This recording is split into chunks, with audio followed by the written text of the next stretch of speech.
Jim Zabel on the Jim Zabel Show, and as you know, we wear a lot of different hats on the show. Tomorrow night we've got 90 Minutes Live with Hayden Fry coming up at 6:30, and Tom Davis is going to be with us, the Iowa basketball coach. Right now we put on still another hat, and we don't have to tell you what's been in the news outside of the San Francisco earthquake.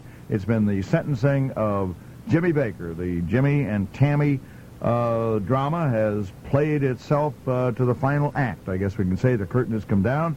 And Jimmy Bakker, unless his appeal is acted upon very quickly, is going to be headed for prison for 45 years, a minimum of 10 years, they say, $500,000 fine. Now, Stephen Winzenburg of Grandview College has studied the Jimmy Bakker case for 10 years, and perhaps seen him on ABC's Nightline, on CNN, on the evening news. He's been quoted in USA Today, the Washington Post, Chicago Tribune, Miami Herald, Register, among others, because he wrote his master's thesis on the PTL ministry and the workings of Jimmy and Tammy Bakker. So, Stephen Winzenburg from Grandview College, televangelism expert. How did you latch on to Jimmy Bakker? 10 years ago, when I went to University of Minnesota, I was interested in studying religious broadcasting, and a friend of mine who was a radio DJ became a born-again Christian, and he used to be a real wild radio DJ, and Jim Bakker had this friend of mine on the PTL club. Because he had turned his life around from a real wild DJ to a very low-key Christian born-again DJ. And after that, after seeing my friend on there, I wondered about the PTL ministry and started to study it, and basically spent a year and a half in graduate school working on my thesis on Jim Bakker. What was your first impression of him? I mean, in other words, let's back into it. Was the impression... Did it lead you to the conclusion that he would wind up like this? No. Oh, no, absolutely not. As a matter of fact, of all the TV preachers, of all the top ones, I would guess Jim Bakker would have been the last one to ever end up in jail because, first of all, he wasn't that popular. He never made the top 10 list of TV preachers in the ratings. Second, he never took in the most money. Third, his show was too family-oriented. With Tammy there, he'd have the kids on. And you just would not think that Jim Bakker would be the type who'd end up in jail. But now, of course, years later, we find out that he is the one who basically was picked out and tossed in prison. They called him, the prosecutor just called him a common, well, not common, I guess, very sophisticated con man. Was he that? Yeah, he was even 10 years ago when I studied him. I had his books, his audited financial statements for 1980 and 81. He would get on the air and just plain tell lies about his finances. He would say, we need this much money for this, and he was lying about it. Or he would tell people, if you send me $1 million this week, I'll pay off our mortgage, which wasn't true. He had mortgage payments due all the time. So I found lots of loopholes, lots of places where he lied on the air. But of course, in 1980 and 81, who cared? When I was doing my master's thesis, nobody cared. It was published. It's available at University of Minnesota in the library. People can read it if they want to. But nobody until 1987 was interested in that. Were you the one that originally sounded the alarm about him, though? No, I'd say the Charlotte Observer was the original source of... Well, what conclusion did you come to in your master's thesis, then? Basically that he was good entertainment, that he was serving a purpose. He did do some good things by entertaining people and providing them with some spiritual encouragement, but that he was too caught up in himself and too caught up in this lifestyle of luxury. But did you come to the conclusion also that he was harmless? That's a good question. Yeah, I guess I must have thought he was harmless since I never expected that he'd be the one to end up in jail. But you have to understand, in 1980 and 81, nobody knew who Jim Bakker was. Only a few thousand people watched him, and nobody cared about Jim Bakker. People knew Billy Graham and Jimmy Swaggart and Robert Schuller. They were the big time. They were the big ones. Jim Bakker was really small time compared to the big ones. Well, then how did he get all this money? Because he managed to take the few thousands that watched him, and keep milking them, and milking them, and milking them. Yeah, but at his peak, wasn't the Jimmy Tammy show seen on quite a few television stations? Oh, sure, at the peak, he was probably on about 180 stations. So he was on all across the country. His maximum audience was about 400,000. But you have to understand, in terms of comparison, 400,000 still doesn't make him in the top 10 of all TV preachers.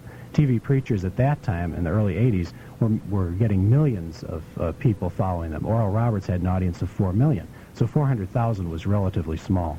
Are they all cut from the same cloth, or has Bakker just taken the thing and gone a little bit farther and more illegal with it? I'd say some of them start out sincerely, and then along the path, they get caught up in the money and the power, and they decide that that's more important than the ministry. But I certainly don't think you should group all TV preachers together and say that all of them are doing the same thing Jim Bakker has done.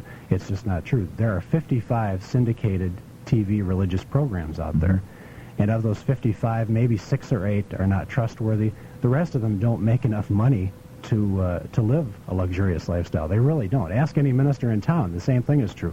Most ministers don't make that kind of money to live a luxurious lifestyle. It just happens that a few of them, when they get to the top, start to get caught up in the power. Why the appeal of this? I was reading in one of the papers about a study of the born-again Christian ministry versus the established traditional churches, which have many, many empty seats, many empty pews, I should say.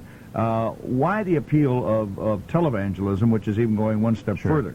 I'd say basically it's because it's entertainment. If you notice what's happening across the country, and even here in Des Moines, you're seeing that the churches such as the Assemblies of God type churches, the First Federated churches, are growing, and the more mainline traditional churches are losing members. And the reason is, if you go to First Federated or the First Assembly of God, it's entertaining. They got the big choir, they've got the orchestra in some cases, they've got the great speakers, and it's almost like going to a TV show on Sunday. People want entertainment. They don't just want to have an old traditional church service. They want to be entertained at the same time. And they want good singers. If you go down to some small traditional church in town and you've got some warbly old singer there who just doesn't sound that good, you're not interested in that. You know, you hear better stuff on your car stereo. So you choose, or at least some people are choosing, to go to churches that are more entertaining. Now, I'm not saying I agree with that. I'm just saying that's the fact. And then you get a lot of people, I mean, diehard people that I've talked to that want a religious service done in the old traditional manner. Yeah, but those tend to be the older people.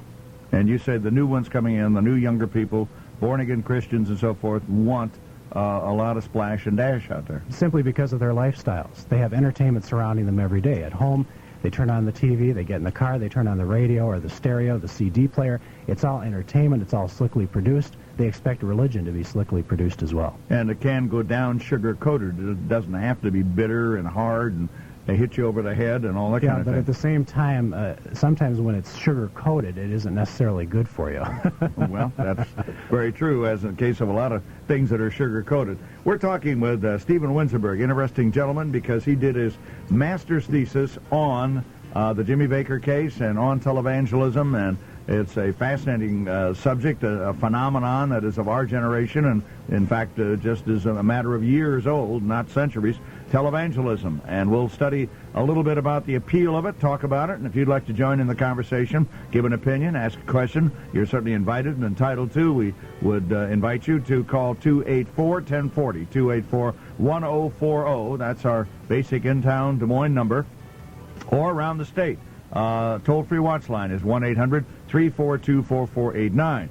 Maybe you got an opinion on the Jimmy and Tammy case. Maybe you got an opinion on one of the other televangelists. If you have, we'd like to hear it. We'll be back right after this. Jim Zabel on the Jim Zabel Show tonight. We are talking about the televangelists, a phenomenon of our generation. Stephen Winzenburg has made a study of him. He wrote his master's thesis on it, and he has been quoted and appeared on ABC's Nightline, CNN, the CBS Evening News, USA Today has quoted him, Washington Post, Chicago Tribune. The gentleman has gotten around because they are interested in his study of people like Jimmy Bakker, Pat Robertson, Jimmy Swaggart, Jerry Falwell, Oral Roberts, Robert Schuller. We're going to break down these people, but first of all, let me ask you this. Why isn't Tammy vulnerable to the same charges as Jimmy? Because Tammy really was not part of the corporate structure of PTL. Tammy had nothing to do with it. She was just the co-host of the program. Jim was the head of the PTL structure. Richard Dortch was his vice president. Tammy had nothing to do with the purchases in terms of actually writing the PTL checks. Now, Tammy certainly made her own purchases with any money that Jim or anybody else would provide. Paul's eyelashes must have been in the hundreds of thousands. She would come on the program often and brag about a shopping spree at Kmart or something. She spent a lot of money, but she had nothing to do with the official operation of PTL, so she really should not have been charged. That was, I think, a very fair judgment when she was not charged. And I imagine this Halloween, the Tammy Halloween masks are going to be out in that's force. right. Well, they've been out the last 2 years now, and I think they're still real popular. All right, we got Neil from Des Moines. Go ahead, Neil. Hi, my name is Neil Kaufman, and I grew up in a mainline denomination, and but then I became a born-again Christian, and as a result, I went to First Federated Church, and also right now I'm in a Newark on the north side, Northridge Baptist. And I think the reason why I like going to First Federated was because I did become a born-again Christian, and I was around a lot of other people who lived the life. And I'd like to have your comments on what you think about that.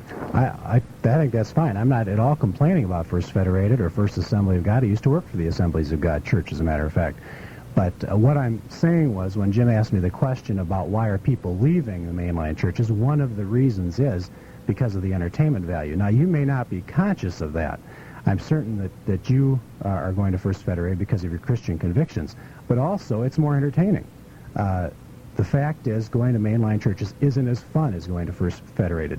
You don't have the same types of liturgical things that go on, like let's say in a Catholic church or a Lutheran church. So it's just a different experience, and I have no problem with that, and I certainly don't want to come across as being down on any of the local churches at all. I think they're fantastic.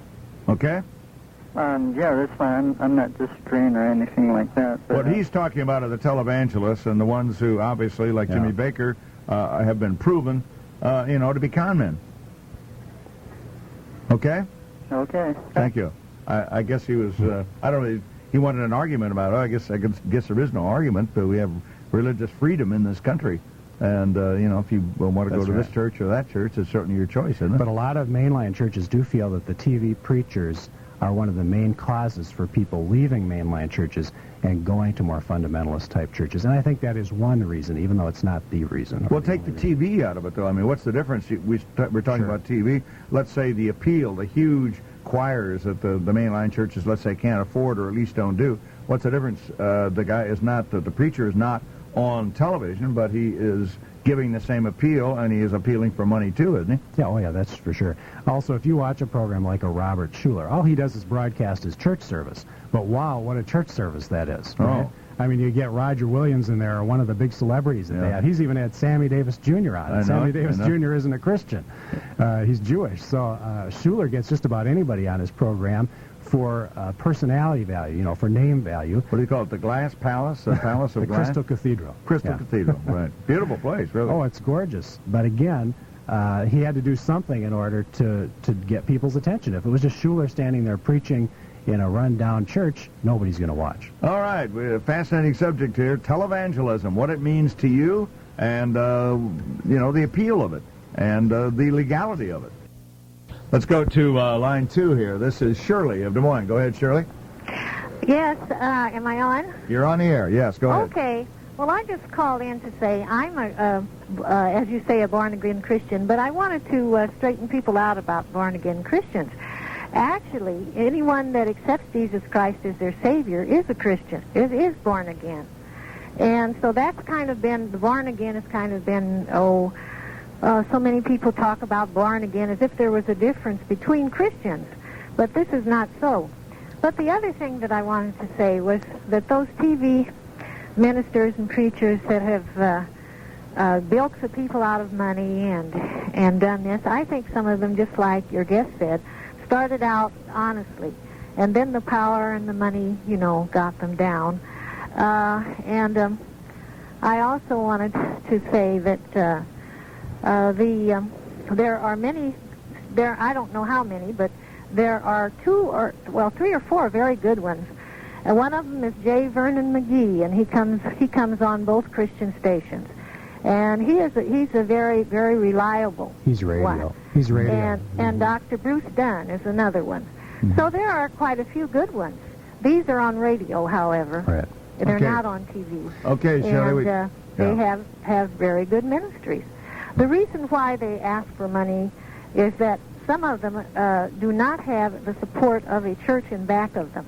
Some of them do have a support of a church, but they also have tapes that they sell and books that they sell. Well, there's no doubt that they do have to ask for money in order to stay on the air. Right. Commercial networks in America, radio and TV, have to ask for money. Jim plays his commercials here on the show. There's nothing wrong with that. You do have to get support. The question is, when you send money into a TV preacher, or a radio preacher for that matter, and they say that money is going to go to, let's say, little kids in Africa, like Jimmy Swaggart will say, or Jim Bakker said, are they really sending that money there, or are they spending it on their own multi-million-dollar homes? Well, people should really ask for them to send them a statement of what's going on. I understand that, and they all say that too, because what they send you is a little 2- or 3-page pamphlet that tells you that they spend $9 million in administrative costs, they spend $15 million on airtime, but you have no idea where that goes. For instance, the $9 million in administrative costs. Does that mean Swaggart makes $2 million of that, or $100,000 of that? You don't know. They don't give you a list that tells you exactly where every penny goes. Well, and they're not going to let you see that. That's true. Of course, they won't do that. The ones who are going to be crooked won't. But there are Billy Graham, for example. I have never heard anything against him. I agree. I think Billy Graham is the top. Okay, Shirley, we have to move along here. And I don't know how many others, but I know the radio ministries, a lot of them are very good. Okay, and I have started listening to them because it was very hard for us to find that these other ministries were so, so crooked. Okay, we thank you very much, Shirley. How do you separate, though? I realize her faith, and that's wonderful, but she says they're good. How do you know they're good? Okay, that's a good question. If you investigate them, and I've investigated them, so I can try to discern them. If you've truly investigated them, you're able to discern by, first of all, where does the money go? Can you look at their books? Billy Graham is very open about that. Secondly, how many family members do they have on the board of directors? If they've got their board of directors stacked with family members right there, I'd say, stop, I'm not going to send them a penny. Third, does the head of the organization control the board? Jim Bakker controlled his board. You heard Ephraim Zimbalist Jr., the old star of the FBI. Right. He got up at the PTL trial. He used to be on the board of directors at PTL. And he said that he had no idea that the board was voting Bakker these $300,000 bonuses. Bakker slid it right past him. Had no idea what was going on.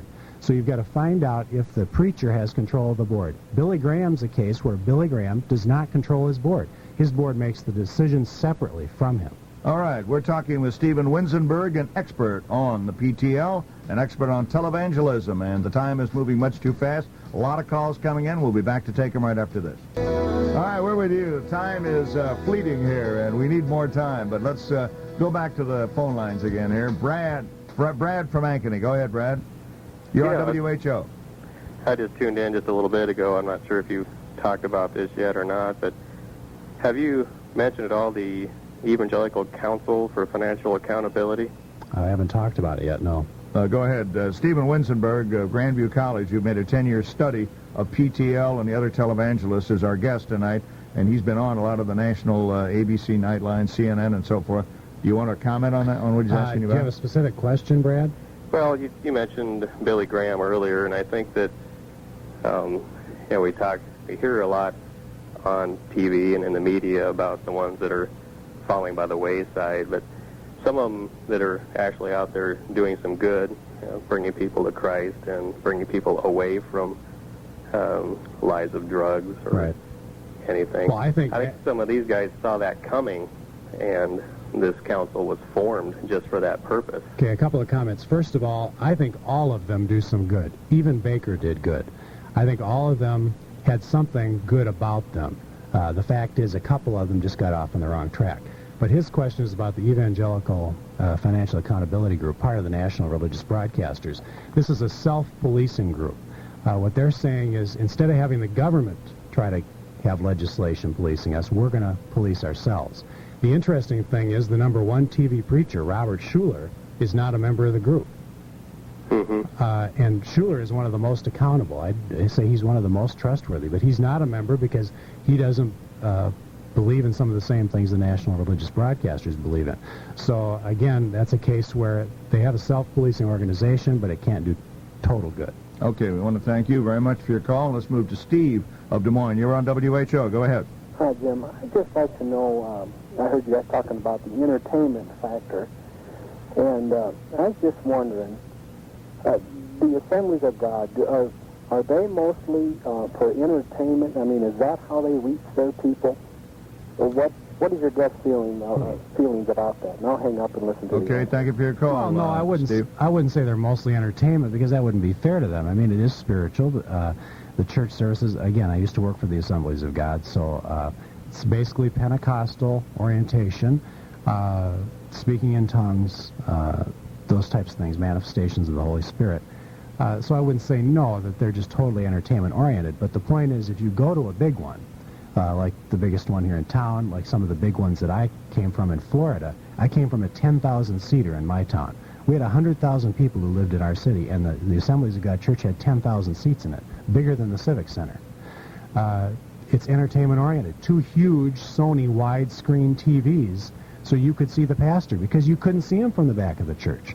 So yes, there is entertainment involved, and if it wasn't entertaining, people wouldn't come. But that is not, bottom line, what it's all about. Spirituality is what it's all about. Jim Bakker got what was coming to him. Do you believe he did or not? Yeah, and a lot of people have asked me that since yesterday. Most people you see on TV, the legal experts, they say that this is a very stiff sentence, and I agree that in comparison to some sentences it seems stiff. But I think he got what's coming to him. The man took advantage of hundreds of thousands of people. We're not talking about a fraud case where 1 or 2 people were bilked out of $20,000. We're talking about hundreds of thousands of people bilked out of hundreds of millions of dollars. He needs a sentence that reflects the fraud. And in this case, if he serves, let's say, a minimum of 10 years, I think that's just. He was flagrant about it, too. I mean, well, showed no remorse whatsoever. I mean, maybe if he got down and showed some remorse, maybe the judge would have been more lenient. But the guy still claims his innocence, and I don't know what it's going to take to get through to Bakker. Maybe 10 years from now he'll come out a better man. I think 10 years of gray walls and steel bars might do it. Well, you'd think so, but one of my theories is that he's going to develop a cult following now because he's in prison. I think, if anything, the judge throwing him in prison is going to cause PTL, the whole organization that Jim Bakker formed, to become stronger. Tammy will get back on TV and cry her tears. The few people who support Bakker will get even stronger. They'll be even more zealots, more like zealots. And Bakker will come out 10 years from now, get back on TV, and probably be more popular than ever. And Jessica Hahn, what will happen to her? Well, Jessica Hahn is a funny person. I mean, first she played the innocent victim, and then all of a sudden, my goodness, centerfolds. She let it all hang out. And I don't know what to think about her. I don't know how much to trust her word anymore. Well, I'll tell you one thing. She was in the Phoenix area for a while, and she ain't no disc jockey. I'll tell you that right now. She may be something else. I guess she is.